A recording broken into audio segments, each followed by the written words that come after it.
Hello, আসসালামু আলাইকুম। তোমরা সবাই কেমন আছো? নিশ্চয়ই আল্লাহর রহমতে ভালো আছো। আমিও আল্লাহর রহমতে বেশ ভালো আছি। আবারও চলে আসলাম নতুন একটা ভিডিও নিয়ে। Welcome to my daily blog and my channel.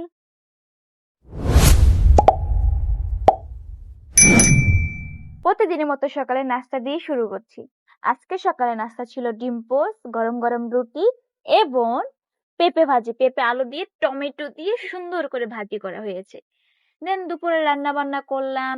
তারপর আজকে রান্না করছি মাছ, টমেটো, বেগুন দিয়ে সুন্দর করে কড়া করে ভাজি, তারপর হচ্ছে পেঁপে দিয়ে মাছের মাথা চুড়ে রান্না করছি। বাট মনেই হইতেছে না যে এটা লাউ রান্না করছি, মানে পেঁপে মনে হচ্ছে লাউ রান্না করছি।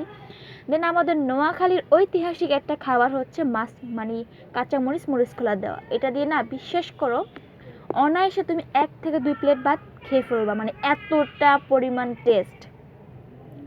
তারপর হচ্ছে বিকালে একটু বাইরে গিয়েছি, তো প্রথমে একটু রং চা খেয়েছি, দেন তারপরে একটু ডিম সিদ্ধ খেয়েছি, তারপরে একটু মুড়ি দিয়ে ছোলা ভাজি খেয়েছি, মানে মাখানো আর কি। দেন লাস্টে খেয়েছি আখের রস।